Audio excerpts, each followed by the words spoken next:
Ini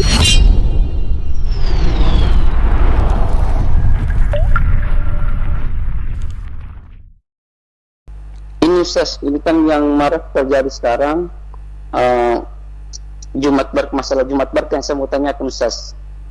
Ini kan ada Ustaz yang mengeluarkan fatwa haramnya, mengeluarkan menerima open donasi Jumat Berkah.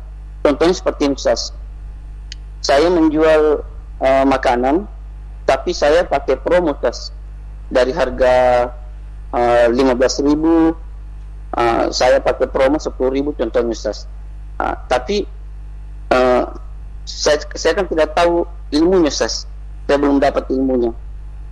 Tapi di akhir-akhir ini marak dibahas sekarang bahwa itu haram hukumnya. Karena apa? Karena kita yang buka donasi, kita juga yang bagikan, atau kita yang buat makanannya Ustaz. Bagaimana itu Ustaz? Alasannya apa? Kenapa dia nggak membolehkan?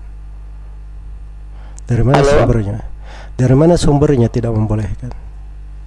Sumbernya Ustaz dari donatur Ustaz.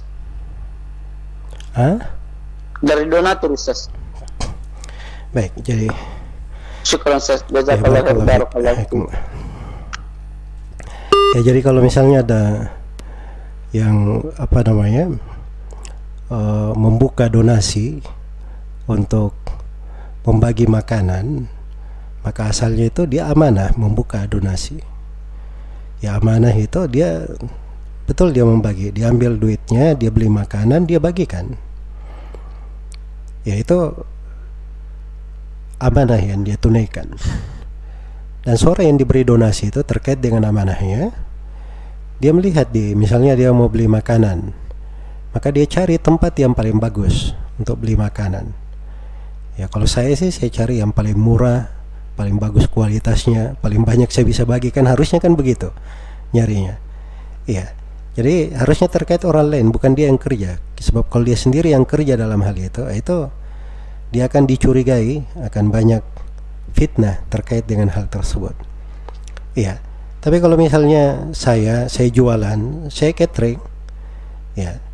Terus ada yang mau membagi donasi misalnya, ya dia ingin membeli 100 kotak nasi untuk dibagikan, ya melalui saya, maka itu boleh saja, dia beri amanah untuk saya beli dan saya membagikan, itu tidak dipermasalahkan.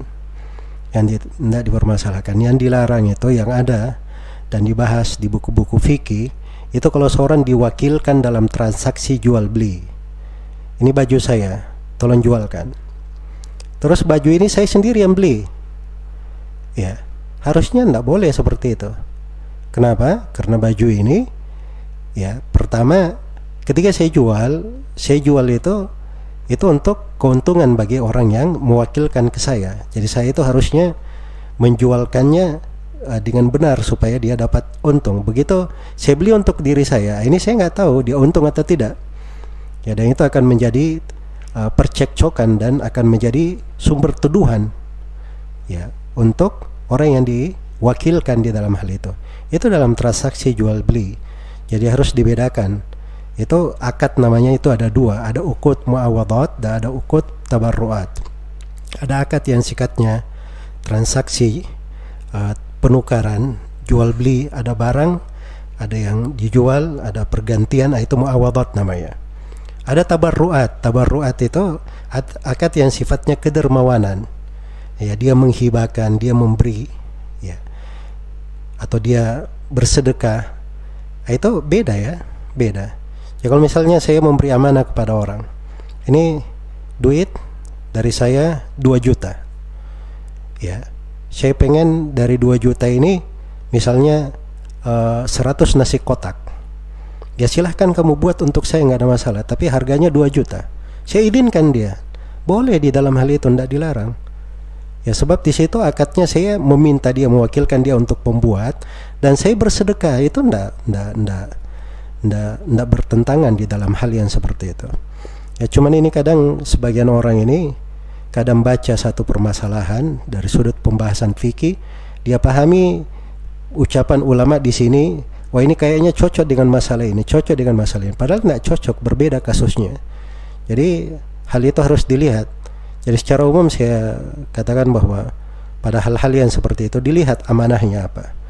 Kemudian dilihat kontennya itu kayak gimana. Di dalam sifat akad apa, muawadhatkah atau di dalam tabarruat atau yang semisal dengannya. Semoga Allah memberi taufik kepada semuanya.